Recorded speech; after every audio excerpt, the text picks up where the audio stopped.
Gold, trusted gold buyers. మీరు తాకట్టు పెట్టిన బంగారాన్ని విడిపించి ఈ రోజు ఉన్న మార్కెట్ ధరకు కొనబడను.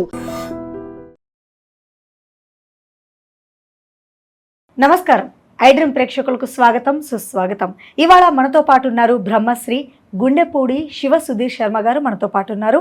వారితో మాట్లాడి పలు సందేహాలని నివృత్తిపరచుకుందాం. నమస్కారం గురువుగారు. శ్రీమాత్రే నమః. శ్రీ గురుభ్యో నమః. గురువుగారు, వారాహి నవరాత్రుల్లో ఈ రోజు చివరి రోజు, మరి ఈ రోజు ఎలాంటి విశిష్టత కలిగి ఉంది? అలాగే ఉద్వాసన పలకడం ఈ రోజు అంటే ఎలా ఆచరించాలి? అమ్మవారు ఏ రూపంలో భక్తుల ముందు దర్శనమిస్తారు? ఇలా రకరకాల సందేహాలు ఉన్నాయి. ఇక చివరి రోజు అనేసరికి ఇన్ని రోజులు వీలు కాని వాళ్ళు కూడా ఈ రోజైనా అమ్మవారిని మనసారా పూజించాలి అనుకునే వాళ్ళకి మీరేం చెప్తారు? తప్పనిసరిగా నాన్న, మనకి చివరి రోజు 9వ రోజు వారాహి నవరాత్రులలో ఆషాఢ శుద్ధ నవమి 9వ రోజు అమ్మవారు వార్తాళి వారాహి స్వరూపంలో అమ్మవారు దర్శనమిస్తారు మనకి. వార్తాళి వారాహి. ఇక్కడ వార్తాళి అంటే మనకి సందేశాన్ని ఇచ్చేటువంటి శక్తి అని అర్థం. ఈ అమ్మవారికి ఒక మాట చెప్పాలి అంటే, ఈ 9 రోజులు పూజ చేయలేనటువంటి వాళ్ళు, 8 రోజుల ముందు 8 రోజులు చేయలేనటువంటి వాళ్ళు కనీసం 9వ రోజు అయినా చేసుకోవచ్చు. ఇప్పుడు 9 రోజులు చేయలేని అవకాశం లేకుండా ఉండేటువంటి వాళ్ళు ఉంటారు. కొంతమంది వాళ్ళకి ఇబ్బందులు ఉండొచ్చు. లేదు, కొంతమంది 5 రోజులు చేసుకుంటారు, పంచమి రోజు నుంచి మొదలు పెట్టుకొని. కొంతమంది సప్తమి రోజు నుంచి మొదలు పెట్టుకొని సప్తమి, అష్టమి, నవమి 3 రోజులు చేసుకునేటువంటి వాళ్ళు ఉంటారు. అది కూడా అవకాశం లేదు. కనీసం చిట్ట చివరి రోజున ఈ గుప్తా నవరాత్రులు, వారాహి నవరాత్రులలో చిట్ట చివరి రోజున 9వ రోజున, నవమి రోజున చేసుకుంటే చాలా విశేషమైనటువంటి యోగం కలుగుతుంది.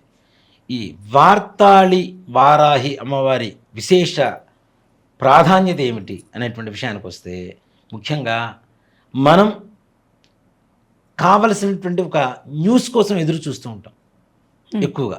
ఏదైనా ఈ న్యూస్ తొందరగా వస్తే బాగుండు, ఈ న్యూస్ తొందరగా వస్తే ఉండు. ఎగ్జామ్ రాసి వస్తాం, మనకి ఏమవుతుందో. ఆస్తి పంపకాలు ఉంటాయి, కోర్టులు కావచ్చు, అలాగే శత్రు బాధలు కావచ్చు, భూ వివాదాలు కావచ్చు, గృహ యోగాలు కావచ్చు, ఉన్నత పదవులు కావచ్చు, ఉన్నత విద్య కావచ్చు, కన్ఫ్యూజన్ కావచ్చు.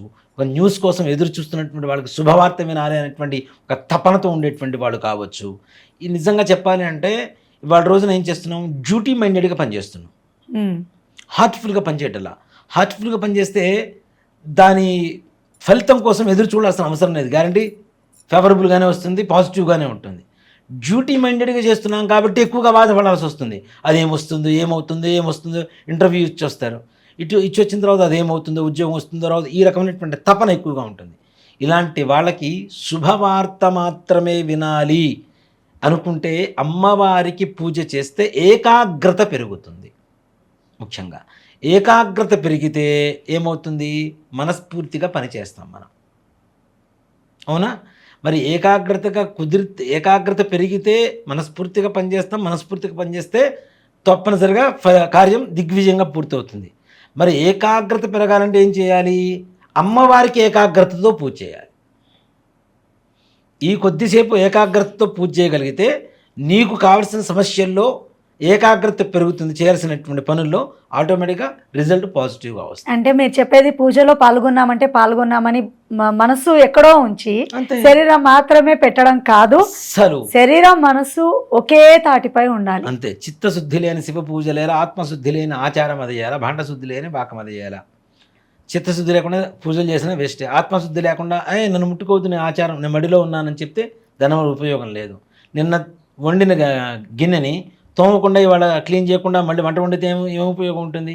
ఈ మూడు ఒకటే, అంతే కదా. సో ఇన్ని రోజులు ఆచరించలేదు, ఈ ఒక్క రోజైనా కాస్త కూర్చుందాము అంటే అది నెరవేరదు కాదు. మనస్ఫూర్తిగా కూర్చొని పూజ చేయండి, ఏకాగ్రతతో పూజ చేయండి.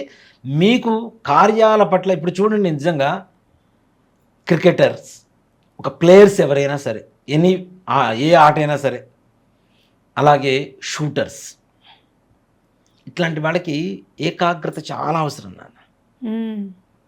కన్ఫ్యూజన్గా ఉన్న మైండ్తో గ్రౌండ్లో దిగితే ఏ ప్లేయర్ మాత్రమే ఆడగలుగుతాడు? వెంటనే ఫెయిల్ అయిపోతారు. ఫియర్ కావచ్చు, టెన్షన్ కావచ్చు, ఆలోచన వేరే రకమైనటువంటి పని మీద ఉన్న ఆలోచన కావచ్చు, కన్ఫ్యూజన్ కావచ్చు. కరెక్ట్గా ఆడలేరు కదా. అట్లాగే షూటర్ కూడా ఎదురుగానే టార్గెట్ కనబడుతూనే ఉంటుంది, కానీ వీడికి ఏకాగ్రత, వీడి దృష్టి దాని మీద లేకపోతే, కరెక్ట్గా లేకపోతే టార్గెట్ రీచ్ అవ్వలేడు. ఏ పనికైనా టార్గెట్ రీచ్ అవ్వాలి అంటే ఏకాగ్రత చాలా చాలా అవసరం. అలాంటి ఏకాగ్రతను ఇవ్వగలిగినటువంటి శక్తి మన అమ్మవారు.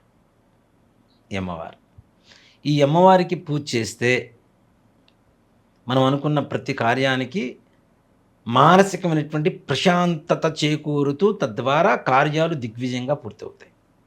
మరి అమ్మవారికి ఎలాంటి నివేదనలు పెట్టాలి? వార్తాళి వారాహికి ఇక్కడ చివరి రోజు నవరాత్రుల్లో భక్ష్య భోజ్య తోహ్య లేహ్య నైవేద్యాలు ఏవైనా పెట్టవచ్చు.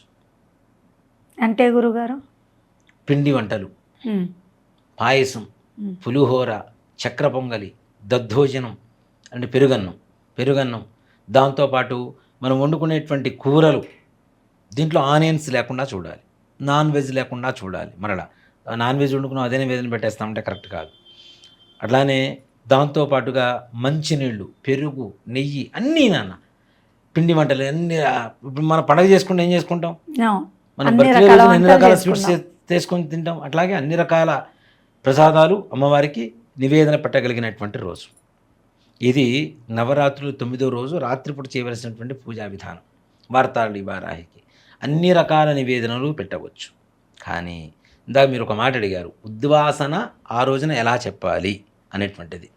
ఒక మాట చెప్పాలి అంటే నవరాత్రులు పూజ పూర్తయిన తర్వాత 10వ రోజున అమ్మవారిని ఉద్వాసన చెప్పాలి. ఇది గుర్తుపెట్టుకోండి.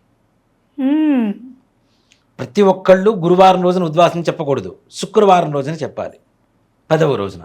అంతేగా నవరాత్రులు 9 రాత్రులు పూర్తయినగా 10వ రోజు వచ్చేది మనకి. కాబట్టి శుక్రవారం రోజున ఉద్వాసన చెప్పాలి. అసలు చెప్పవచ్చా లేదా? శుక్రవారం అమ్మవారిని కదా ఆవాహన చేసింది, అమ్మవారిని శుక్రవారం ఎట్లా ఇంట్లోంచి పంపిస్తాం? అలాంటి నియమాలంటూ ఏమీ లేవు. నవరాత్రి రోజుల్లో చివరి రోజున ఏ రోజు వస్తే ఆ రోజున అమ్మవారికి ఉద్వాసన చెప్పవలసిందే. నవరాత్రులు పూర్తయిన తర్వాత దశమి ఏ రోజు వస్తుందో ఆ రోజున అమ్మవారికి ఉద్వాసన చెప్పవలసిందే. ఉద్వాసన అంటే చాలామంది కూడా అమ్మవారిని ఆవాహన చేసిన తర్వాత మంత్రాలతో మరలా ఉద్వాసన చెప్తారు, ఇట్లా కదిలించడాలు ఇవన్నీ చేస్తారు. ఇవన్నీ ఏమీ లేవు.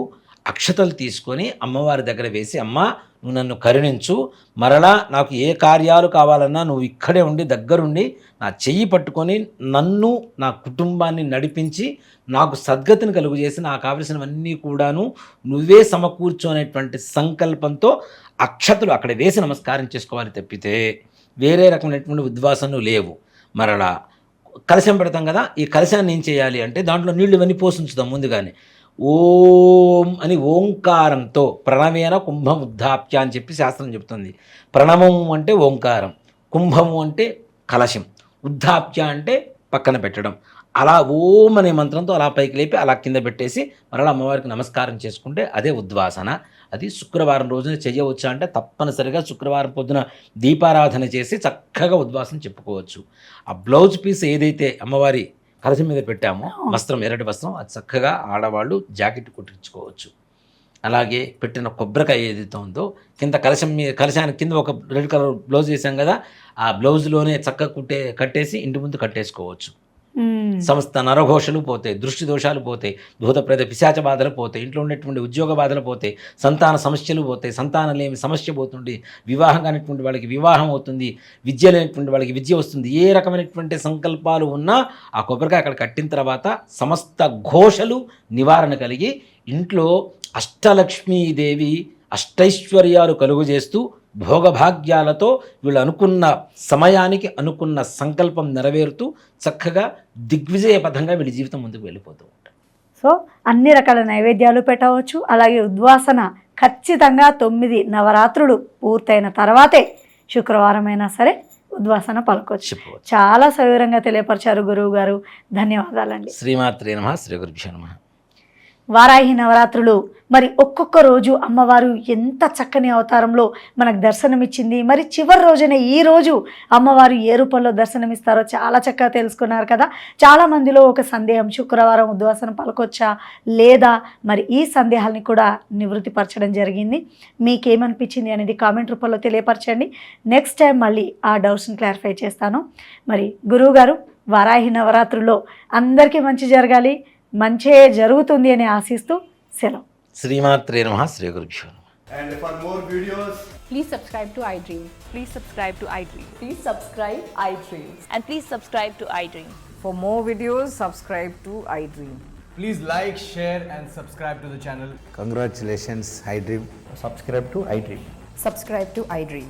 So subscribe to iDream Media. iDream team అందరికి huge congratulations. Please subscribe iDream Media. Please subscribe to iDream. Subscribe iDream. Please subscribe to iDream. iDream అంటే నా కళల ఛానల్ను సబ్స్క్రైబ్ చేసుకున్న నోరు తిరుగుతలేదు, మీరైతే గంట గుర్తు కొట్టండి. For more such videos, please subscribe to iDream. Subscribe to iDream. Please subscribe to iDream. Please subscribe iDream Media. Please do subscribe to iDream. Please subscribe to iDream Media. For best entertainment and information, please subscribe iDream. And don't forget to subscribe to iDream.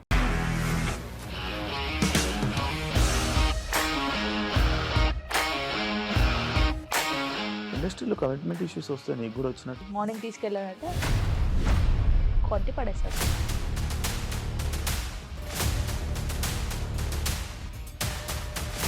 ఒక్కళ్ళు కూడా చూడలేదు ఈ cinema అని చెప్పడానికి కూడా చాలా ధైర్యం కావాలి. అది నిజం కదా, దాంట్లో ధైర్యం ఏంటి? ఇది నెక్స్ట్ డే ప్లేట్ మార్చేస్తే తప్పు కదా. As of now we are comfortable this అని నేను అనుకుంటున్నాను. రష్మిక గారిది మీది ఒకే ఊరంట కదా. నీకు కోపం వచ్చిందంటే బాగా తిట్టేత్తరా? తిట్టేద్దామండి. నిజంగా గేమ్ ని ఎలా చేంజ్ చేయగలిగారు